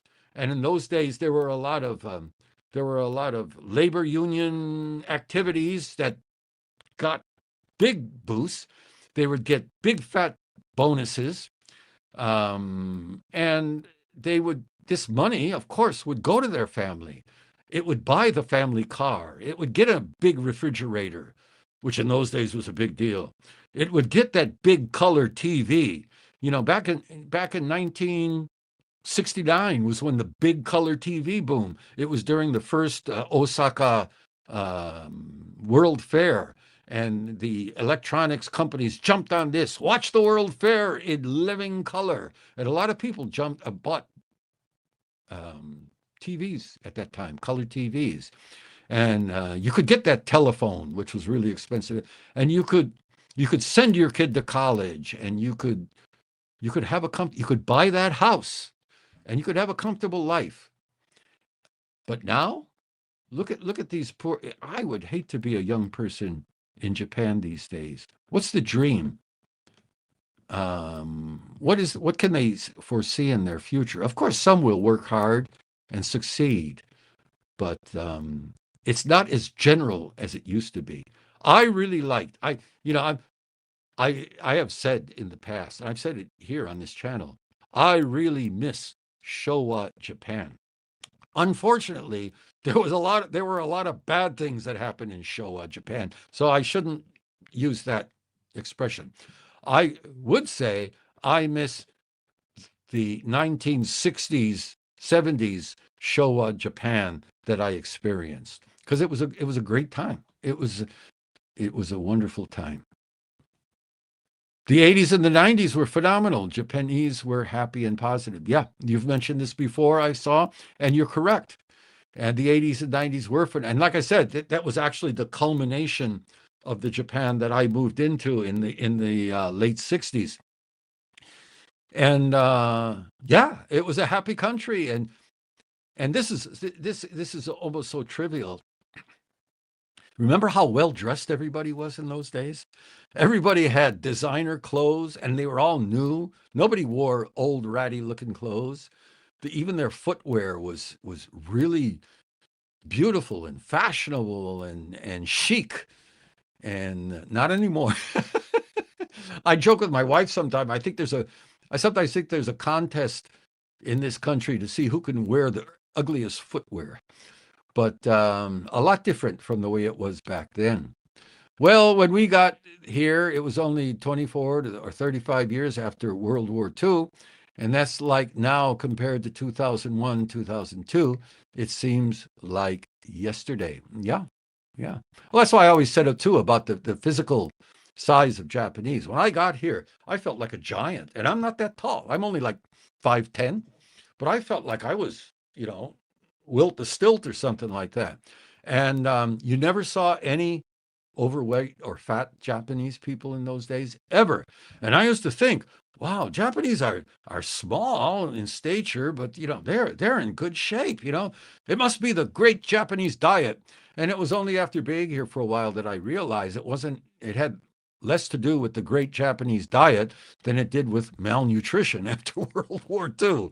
Because look at Japanese people now. They've gotten much taller and much wider. Not as much as the Yokozuna where we come from, but much more than before. Well, I got here in 1990, and I was completely lost for a few years, but that was the best decade for me. Japan had so much going for it. Yeah, when you first get here, and you don't understand, especially when you don't understand Japanese, it's like heaven because you don't have to put up with what people are saying so much. But I agree. Yeah, it was nice. The first few years was like heaven. Okay. 24, 25 years maybe. Now kids are shopping at Book Off. Yeah, isn't that true? Book Off and the used clothing shops. I will say that up till the bubble bursting, I don't think, or I can't say for everybody, but I would think only a very tiny majority of Japanese people would be comfortable in buying a used clothing item, especially, and used other items as well. Used um, kitchen appliance that comes into contact with food. I think a very small. I know my wife to this day, absolutely no way at all will she buy a secondhand clothing item or kitchen item or anything for that matter. She wants things that are new. But now there are used clothing stores all over the place. I'm 5'6". You're a giant to me too. Okay.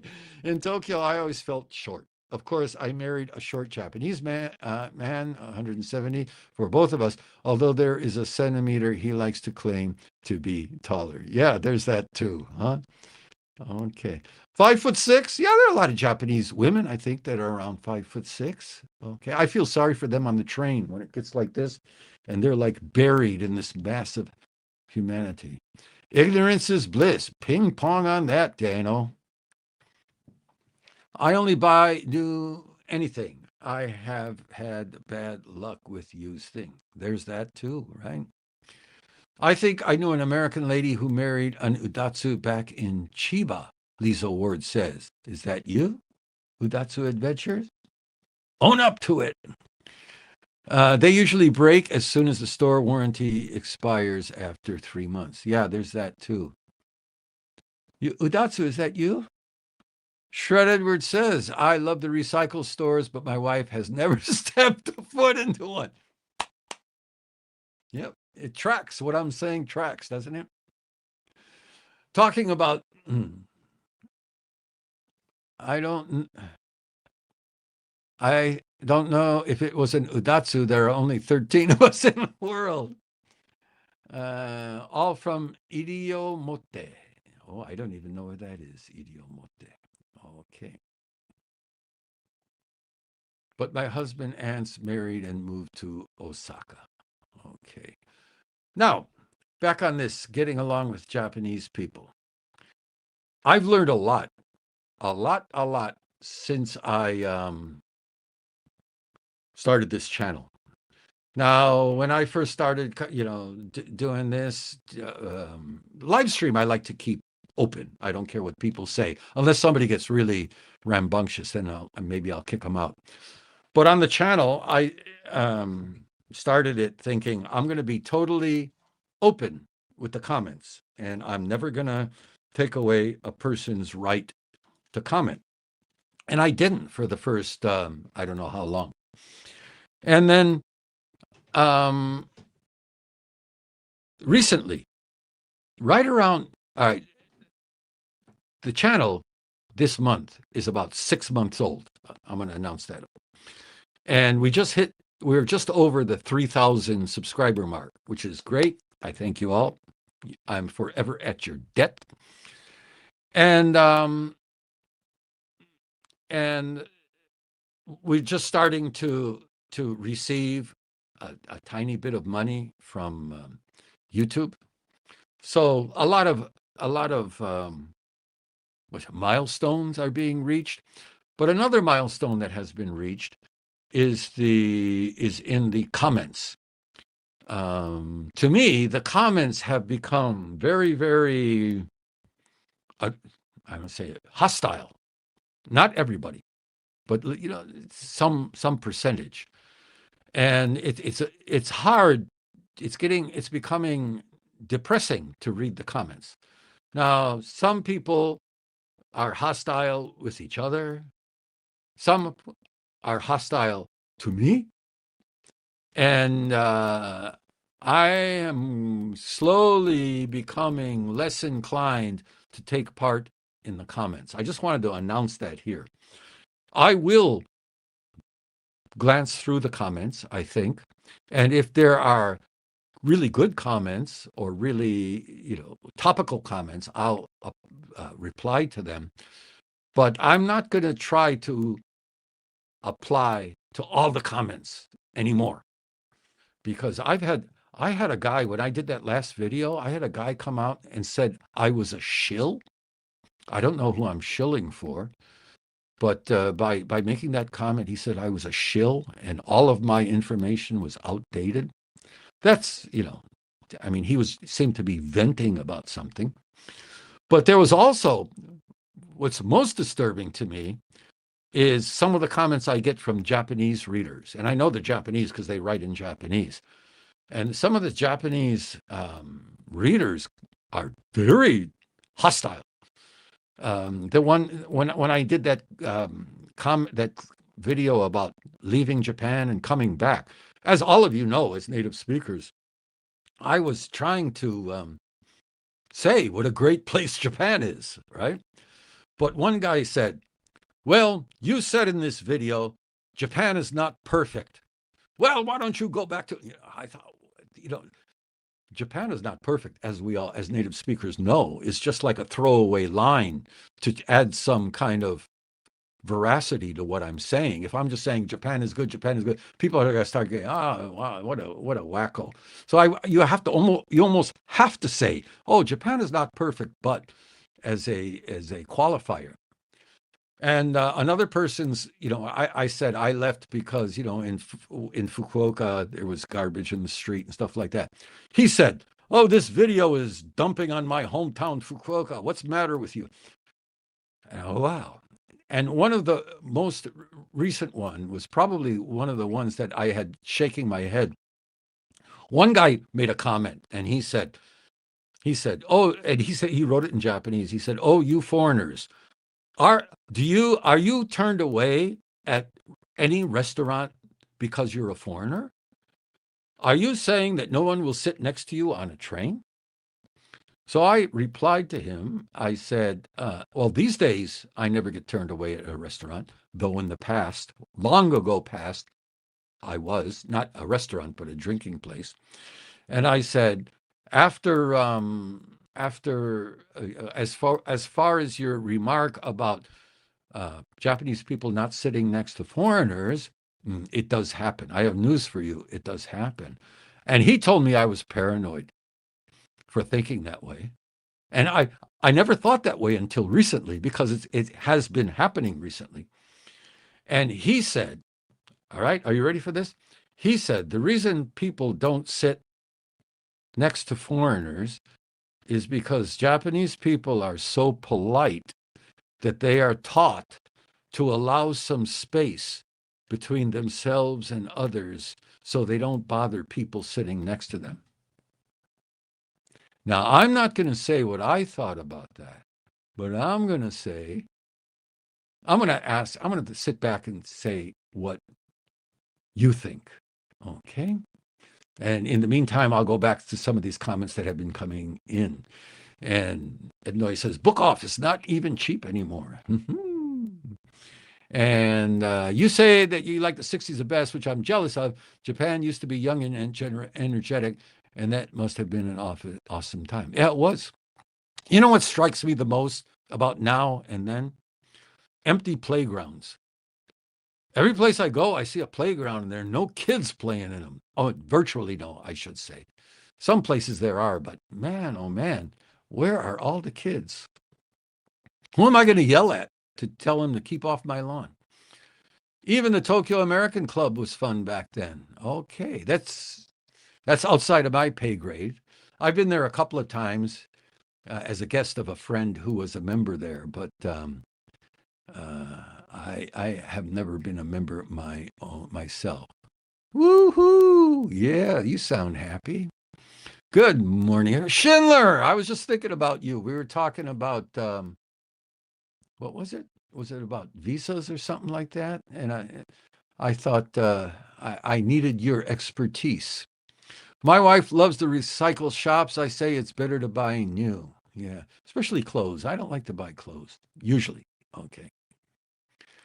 Comments here? I haven't noticed that.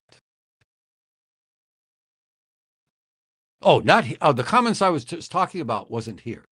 They were under videos. They were for videos, not here. If they were here, I wouldn't have mentioned them. They were comments about videos. I think Ed is talking about the non-live comment. Yes, you are correct. Turn off the afterlife comments. They're not so important. Yeah, I'm not talking about the afterlife comments here. I'm talking about comments to videos. For example, I did that video, go home, go back to the States, come back to Japan. I got some pretty obnoxious comments about that from Japanese people, thinking that I was dumping on Japan when actually the opposite was happening. Please, the one good thing about getting older is that we're supposed to not get snark. There you go, Alexander. You're right. Actually, you're right. That's why, actually, that's what made me come to think I shouldn't be reading the comments so carefully. I thought I should read every comment, interact, connect with people to make everybody come back. But I'm starting to think that even though I'm only at 3,000 plus, I'm thinking that that's the direction I may start heading from now, because I don't want to give a hoot. I never read them since I watch it live. Okay. I never read them, excuse me. My local prayon is full of kids. Lucky you. The neighborhood is going through a revival. Good. How many of yours are you? No, I'm not going to say. I'm not going to ask Dan that. About the comments, typical issue for every growing channel. That is why I agree on filtering stuff. The problem with local nationalists, they don't know English well enough to hear the nuances. You got that right. The guy who told me that about the train seat, that's definitely a guy who refuses to hear anything bad about Japan and who believes that any criticism or negative about Japan is due to some positive, mysterious Japanese nuance that we hairy barbarians are unable to grasp. All old people are dying off and new young families are moving in. Yeah, that's going to be happening too, isn't it? The World War II generation is dying off. And so a new more conservative at face value, younger Japanese generation will come to the fore, and we will see what that means. Maybe we won't see it, but somebody will see it. Okay. My New Zealand friend in Tokyo adores buying designer Japanese secondhand clothes. They are in pristine condition. Oh yeah, when I was saying secondhand clothes, of course, I wasn't talking about pristine designer clothes. I was talking about what do they call that? Sixth Street or something like that. I'm talking about the secondhand clothes for the unwashed masses. Okay. Read them. You don't have to respond to them unless it's worth it. Yeah. Yeah. I think that's what it's going to be. So, I've got my favorites. Some of them, I would say that 100% of the people who are here are my favorites. And if you said something under a video, I would respond to you. But as far as the general, the one-time commenters are the worst. There was a guy, and he wasn't Japanese. He's an American. And as I describe him, you may know who I'm talking about. But there's a guy who's been in Japan for a long time, and he's got a channel as well. And but his channel has very small subscriber numbers, and he would come in and say all kinds of crazy things about Japan. He would insult Japan left and right and up and down. And at first, I let him have free reign and gave him a lot of head.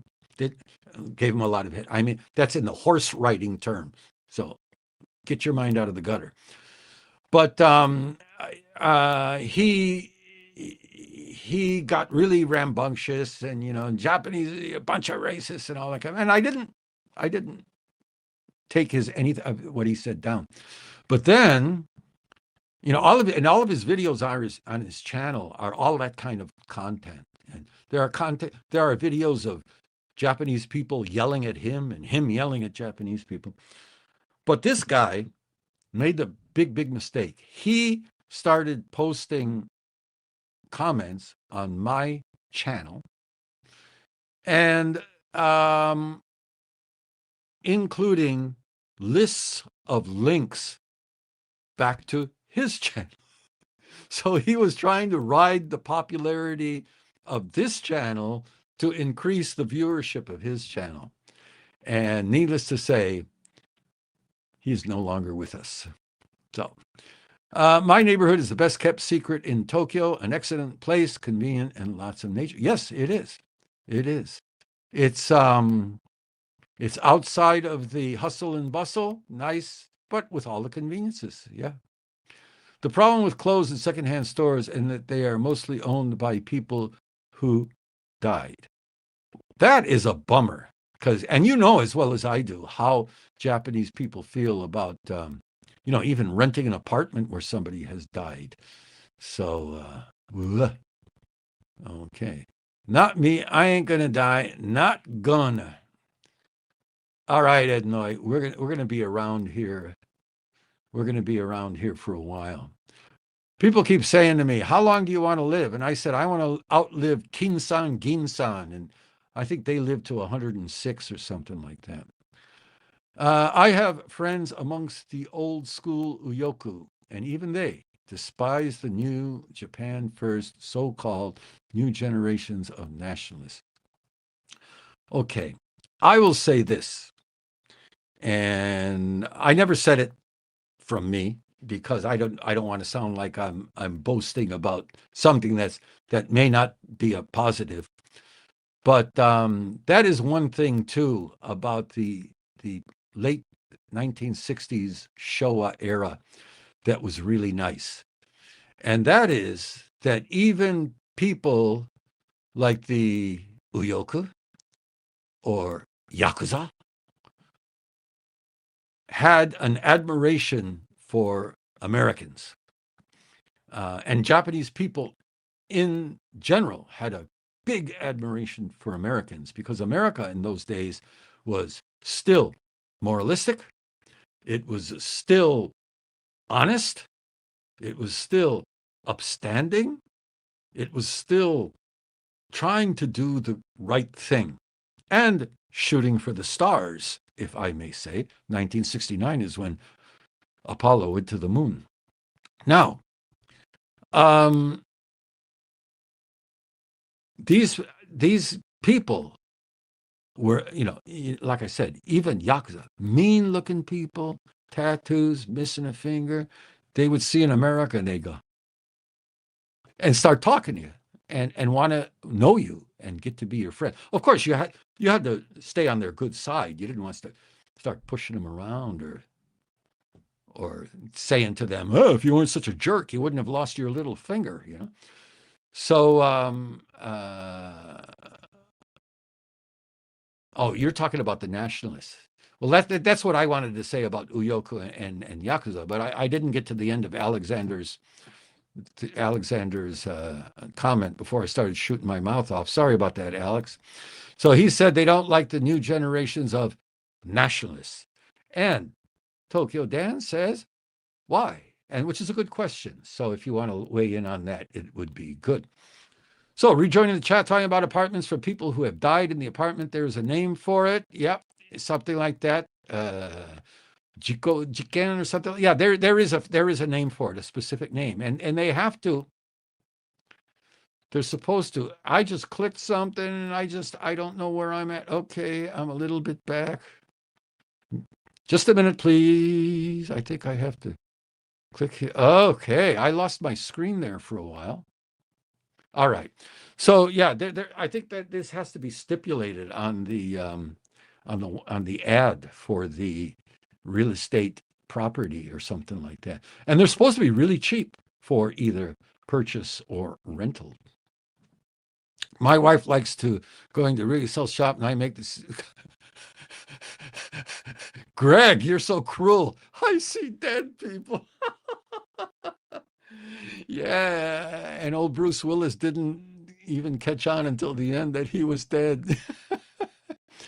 Okay, yeah, that's a good one. I got to remember that. But my wife won't go into resale shops. So, oh, she will. That's something.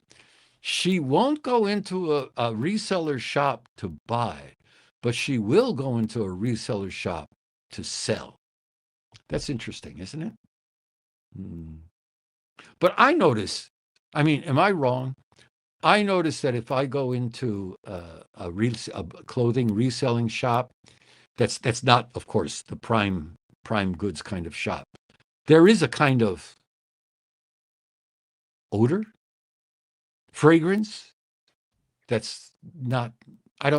I'm sure that they put deodorant or starch into new clothing that makes it smell pleasant, but I do notice, that I don't find very appealing. So I also avoid those kind of shops. Actually, Jikko Bukken, thank you, Jikko Bukken, not Jiken Bukken, thank you. Actually, I've heard landlords fearing that their property will become Jikko Bukken is a reason they give to refuse to rent to single old people. It's apparently pretty much the norm. Reminds me of a story. There was a guy who came in to assist at the place where I'm teaching. They needed a coordinator, and suddenly the past coordinator had quit or something. And he was brought in from Osaka as a tanshin funin, as a an unaccompanied worker. So he had to set up housekeeping in Tokyo, but still lived in Osaka. Wife stayed in Osaka. It was only for 1 year, so it was doable. But this guy loved to go walking in the mountains. And one weekend, I don't remember if it was a long weekend or what. And so he decided this weekend, I'm going to go up to station number 4 of Mount Fuji and walk around. Now, station number 4, I think you could get there by bus or by taxi or something like that. So he took off. Now, when he came here as a temporary resident, he didn't bring any climbing clothes or any leisure clothes at all. All he had was his coat and tie that he always wore to work. And as anybody who works here, this guy was a little bit older. As anybody who works here knows, that's the uniform for a man coming to work at an office is a dark colored suit, a white shirt, and a dark tie. I think he pretty much wore black or navy blue ties all the time. So he had nothing else to wear. And being that age of a office worker, it never occurred to him, don't wear a tie. So he put on his tie and he took off, took the train up to the station near Mount Fuji. And I think he said he took a taxi up to the 4th station or 3rd station, whatever. And he went up there and he got out of the taxi, walked around, went and bought a drink and just went to walk around. All of a sudden, beep, police pull up. And he said, whoa, what happened? And they pull up next to him. And they got out and he goes, yeah. And they said, are you okay? He said, yeah, I'm okay. What's up? And he says, you're feeling okay? You don't have any problem? And, yeah, I'm okay. Where you come from? And, they started questioning him. Where'd you come from? And he found out later that the person at the snack, the drink place, the little store where he had gotten off the taxi to start walking, saw him dressed in his shirt and tie and came to the conclusion, this guy's here to commit suicide, and called the cops. And the cops finally were satisfied that he wasn't going to off of a tree or something like that. And they let him go on his way. But I always thought that was one of the greatest stories I ever heard. And he's a Japanese guy. He's not a round eye such as we. Okay. So the recycle stores get most of their stuff from inherited sales. My children or wife will do the same when I'm gone. Okay. Hey, shut up or give me first dibs, will you? Ellis Island was a beacon of hope for the world. Now it is a dirty casino. Okay. All right. Good. I hope. All right. Yep. My ancestors probably came through Ellis Island. Yes, the general thrift shop smell. Is it all thrift shops? Okay, maybe so. Yeah, I guess so. Musty and dusty. Okay. Because the new Japanese nationalists are merely poseurs and crybabies. They do not represent the old Nihon Seishin. Just attend one of their meetings. You will understand. Okay. I wonder if they're like, did you see that video about the leftists? Was it in the UK? Where they got their privilege cards? My gender privilege card, my physical disability privilege card, and I'm allowed to get in, and don't clap, you got to do this. I hope they don't go like that. Yeah. I hope they stay as some way, kind of like, hope they stay as not really nationalist. Told my granddaughters we were taking them to a museum, which of course was my wife's favorite resale shop. There you go. Greg, you're quite a comedian today. Very good. All right. I have grandsons. I'm not sure which would be best, but recently watched my eldest grandson riding his bicycle like a Hell's Angel. And despite being worried, I just loved his smile as he defied death.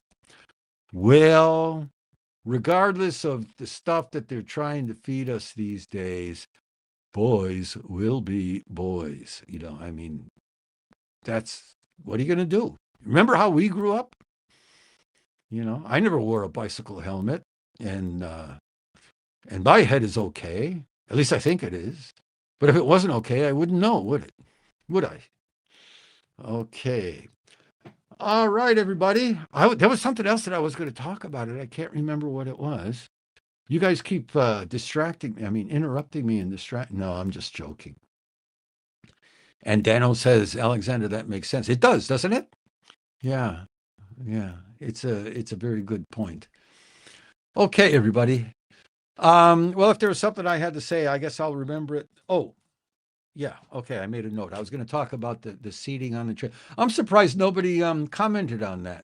Or are we tired of talking about the seating on the train? That guy told me that it just doesn't happen. Just never happens. Oh, yeah, I've got some news for my fellow technician visa holders. JLPT N2 has become de facto mandatory for renewals linked to category 3 and 4 companies since April 15th. So it doesn't matter whether you're facing Japanese nationals or not. If you're in an environment that doesn't require Japanese, you still have to have a de facto JLPT. Now, the reason I like the way he said this, de facto mandatory, because there is no actual, I think, rule that names JLPT N2, but they're saying Japanese ability up to a certain level, and they're probably thinking of JLPT N2 as the yardstick. They're not going to say you have to have JLPT N2, but maybe JLPT N2 ability. Do any of us ever get tired around here?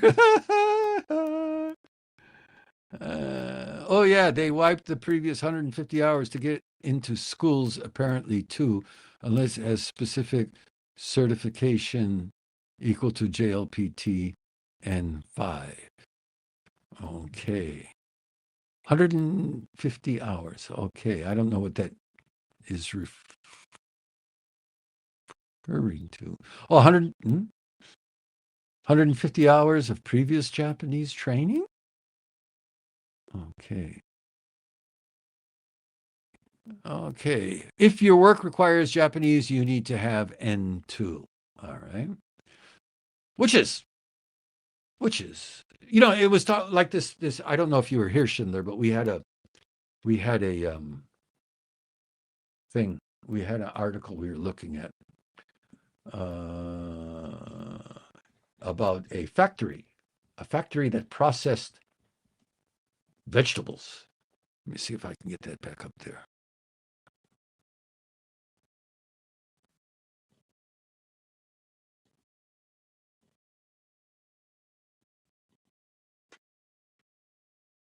Yeah, this is the article, and this was the people were having a hard time in this case. Of course, chopping vegetables doesn't require Japanese, but one of the problems that they had was that the workers could speak no Japanese, and we made the point that if you're going to come to Japan to work or live, you should at least have some Japanese so you can communicate with the locals. So we did talk about that earlier. So here we go. Those who are exempt are category 1 and 2 company employees, those who graduated from Japanese school, university, or lived in Japan for 20 years. Okay, category 1 or 2, I'm not, and you said before 3 and 4. I'm not exactly sure what those are, but I guess we could find out later off screen. I think the Japanese proficiency requirement includes the important word documented. So you can't be an N2 level but not have passed the test. It might not have been N2 itself, but needs something. Is the word documented in the requirement? I haven't seen that report yet. Initially, they were saying, well, it's not really, official. Okay. Yep. Shred, just reading and writing, no verbal skills needed, which is what's actually important unless you work in an office, I guess. Okay. Well, reading and writing, we know that Japanese people look at that first about everything. Okay, we're going to have to check out this language requirement. When I was first looking into it, I was advised to be careful about saying N2 required because of the fact that there was nothing that said N2. But if it has been changed to say required or something like that, then it's gonna need an update. If you are renewing with your current employer, category 3 and 4, the proof of N2 is not needed, but immigration may ask for it during the review. A documented proof, mind you. Okay, may ask for it during the review. So if it's a,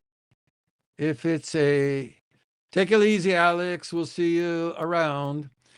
So if it's a, may ask for it, immigration office may ask for it, may be part of the guidelines more than the rules. But the guidelines carry a lot of weight too. Okay, that'll be it for today, guys. We're over the 2 hour mark again. I don't know what it is with you. Usually I'm so shy and retiring, but you guys make me want to yak a lot. So everybody else, have a great day. Have a great week. If you've got time, please stop by for our Saturday evening live stream. I'll be here with old Carlinto over there, Carl, and we have a very good discussion that we get going, a give and take, and covering many of the same topics. Maybe we'll have some more information on some of the topics that we covered here, especially about the language requirement. But until then, have a nice day, have a good week, and I'll see you the next time.